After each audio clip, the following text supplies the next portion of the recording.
Que medo! Que medo! Vamos aprender mais sobre esse sentimento que atrapalha tanto a nossa vida e todas as oportunidades profissionais e pessoais que por nós passam. Vamos saber de onde vem esse sentimento, porque tudo tem um endereço e é muito necessário que a gente identifique, que a gente faça o diagnóstico certo desse sentimento para que possamos lidar com ele. Vamos aprender mais sobre medo hoje? Vamos tirá-lo da nossa cabeça e deixar na nossa cabeça pensamentos assertivos que nos levam a conquistas durante toda a nossa caminhada nessa vida maravilhosa. A aula de hoje então é sobre medo. Vamos entender então que esse medo ele tem um endereço. Ele acontece numa estrutura no nosso cérebro, exatamente no sistema límbico. Essa estrutura é chamada amígdala. E lá na amígdala estão guardados todos esses sentimentos que nós passamos na nossa infância, na nossa adolescência e também na nossa vida adulta.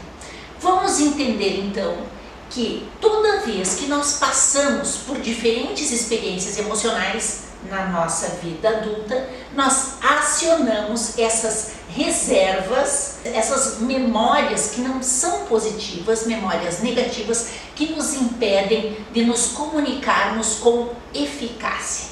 Muito bem, o medo, ele não é racional, ele é emocional. E toda vez que nós sentimos que vamos reviver essas experiências guardadas lá na nossa memória, porque essas experiências não nos trazem boas sensações. Lesões nessa estrutura, na amígdala, pode fazer com que a pessoa deixe de sentir certas emoções. Olha só que interessante.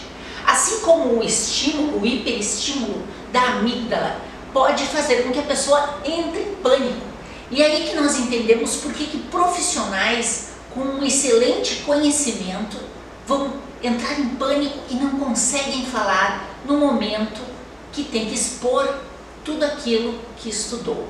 Mas nós temos duas soluções para o medo. Quais são elas?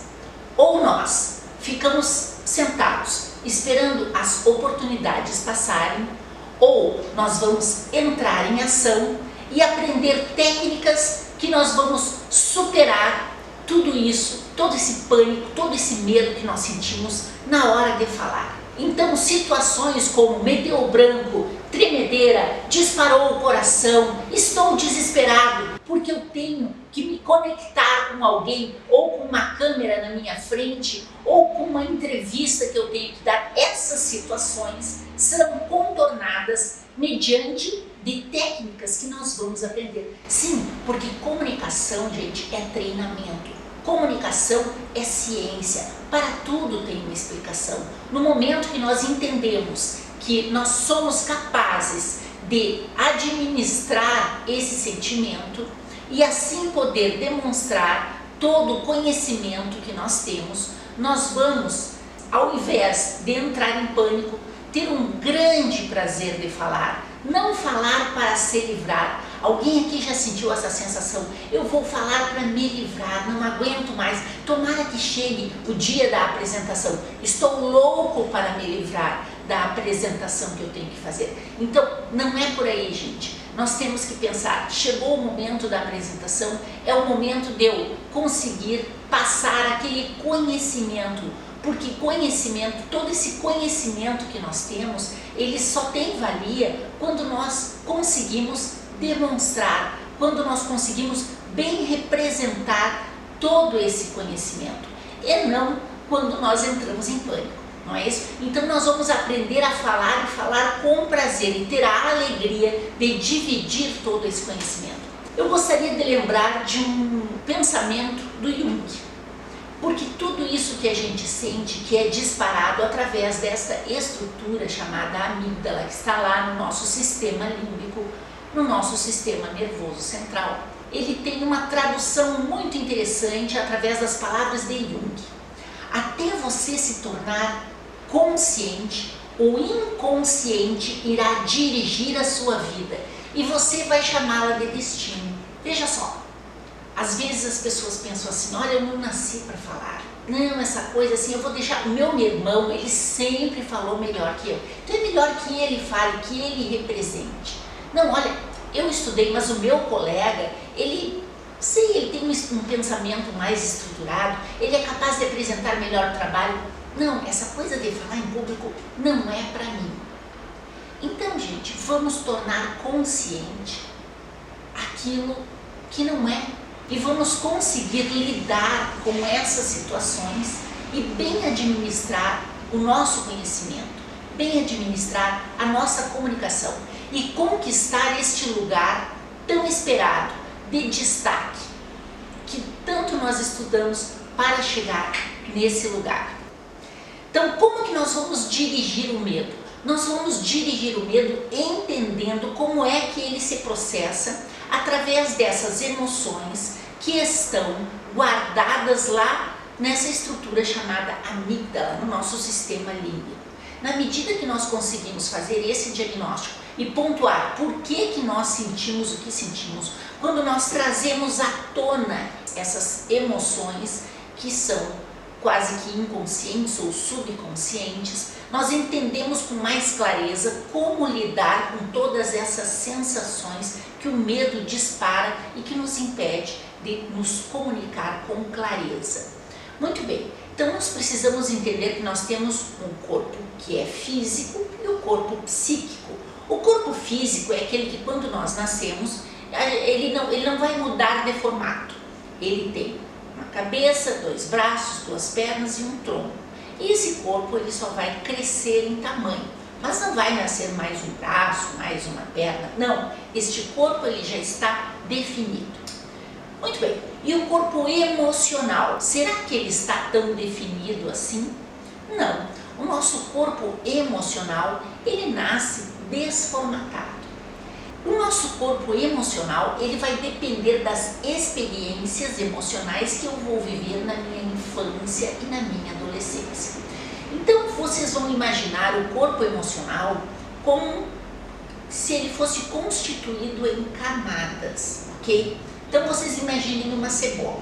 Nós temos uma cebola na mão, nós vamos cortar a cebola, ela se abre, existe um núcleo e várias camadas. Este núcleo é o cerne do eu. E as camadas são todas as experiências emocionais que nós vivemos. Então nós vivemos experiências emocionais no nosso primeiro ano de vida, no segundo ano de vida, terceiro ano de vida. Nós vamos escutando das pessoas frases diferentes. E isso vai formatando o nosso corpo emocional. Nossa, cara, mas então quer dizer que lá no meu primeiro, no meu segundo ano de vida, isso já está em funcionamento? Aquilo que eu escuto tão cedo assim, o tom da voz, a palavra, vejam só o quanto a palavra é importante, porque nós somos formatados através de palavras. Depende daquilo que o outro fala para mim, olha a importância do outro. E depois então eu vou entrar num assunto que até que ponto eu dou tanta importância assim às palavras que vêm de fora e até que ponto eu consigo validar as palavras que vêm de dentro de mim. Então na nossa infância e adolescência nós vamos escutar muitas palavras que vão nos marcar profundamente. E quando nós crescemos, esta criança que ouviu tantas coisas na sua infância e adolescência, essa criança está presente dentro do corpo adulto. E toda vez que o adulto ele se expõe a ter que comunicar o seu conhecimento, ele vai escutar, mesmo que de forma inconsciente, ele vai escutar essa criança gritando dentro dele. Vamos às palavras, às frases que muitas vezes nós ouvimos na nossa infância e adolescência. Tem gente que ouviu lá na sua infância: cala tua boca, já teu quarto, ninguém te perguntou nada, tu só fala besteira, não fala nada que se aproveite. Quem te perguntou a tua opinião? Ninguém. Nossa, alguém aqui se identificou com essa frase? Deixa que o teu irmão vá lá na escola e ele resolve o que tem que resolver, porque toda vez que tu tem que falar, tu te atrapalha tudo. todo. Então deixa o teu irmão, ele vai lá, ele resolve. Então tem alguém que vai falar no meu lugar. Tem alguém que vai resolver no meu lugar. Essas experiências emocionais relacionadas à comunicação e à palavra estão guardadas lá na nossa amígdala. E eis que, na minha vida adulta, eu preciso passar por experiências em comunicação que eu tenho que bem representar o meu conhecimento. E eis que aquela criança emocional que está dentro de mim, ela vem e diz: cala tua boca, tu não é competente, deixa que o outro vai falar no teu lugar. Ele sim tem mais competência que tu. Gente, mas coisas que foram faladas tão lá para trás fazem tanto eco assim dentro de nós. Fazem sim. É sabido que o medo de falar em público, ele é maior que o medo da morte. Isso as pesquisas provam. Então as pessoas têm pânico de falar. De onde sai esse pânico? Sai dessas experiências emocionais que estão guardadas lá no nosso sistema límbico, ok? Mais especificamente nessa estrutura chamada amígdala.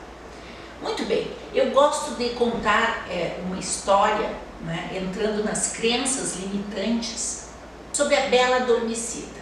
Quem aqui já não ouviu a história da Bela Adormecida? A bruxa chega e fala então para a Bela Adormecida: você vai dormir profundamente. E essas palavras calam a Bela Adormecida. Até que chega um príncipe e desperta ela deste sono profundo. Então nós ouvimos, na nossa infância e adolescência, nós ouvimos palavras que nos fizeram dormir profundamente. Não, você não é capaz, você não tem inteligência e competência para isso. Às vezes algum pai que é mais podador, algum professor que não soube orientar, que não falou as palavras assertivas para você no momento de fazer uma correção, e ele fez com que a sua competência dormisse.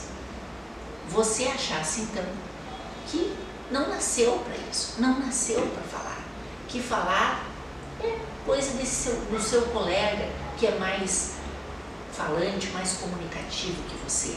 Então essa história da Bela Adormecida, ela serve para entender que quando nós adormecemos para quem verdadeiramente somos, nós precisamos ser despertados, porque a nossa essência ela é adormecida por palavras duras que nos foram ditas lá atrás, lá na nossa infância, na nossa adolescência. Por quê? Por que essas palavras têm tanto poder? Porque geralmente essas palavras foram ditas por pessoas que são referências para nós. Nosso pai, a nossa mãe, alguém que nos cuidou, pessoas que nós admirávamos, os nossos professores, são pessoas que são referências e nós tomamos como verdade aquilo que nos foi dito. E por isso que acontece dessa emoção ficar com tamanho registro no nosso sistema límbico, no nosso sistema emocional. E nós vamos adormecer para a comunicação. As palavras, elas adormecem a sua capacidade de acreditar em você. Porém, a sua mente vai ser o seu príncipe. A sua mente vai lhe acordar, pensando diferente e entendendo tudo isso, como é que isso funciona e que o medo, ele é emocional, ele não é racional, e nós agindo de forma mais racional, entendendo que existem técnicas para nós superarmos este medo, nós vamos conseguir tomar as rédeas dessa situação em comunicação e superar todas essas dificuldades que nós temos quando vamos falar em público, seja presencialmente ou diante de uma câmera. Foque naquilo que você quer. O seu foco não deve ser o medo. O seu foco deve ser aquilo que você tem para falar. E essa competência, esse conhecimento que você dedicou tantas horas da sua vida, deve ser bem representado por você. Você não deve ter medo daquilo que você tanto se dedicou. E você deve dar ouvido, sim, não aquelas palavras duras que lhe foram ditas na infância e adolescência, que não lhe pertencem.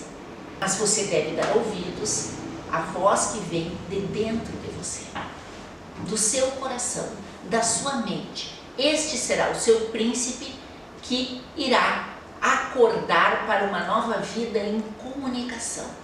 É aquilo que o seu pensamento lhe diz.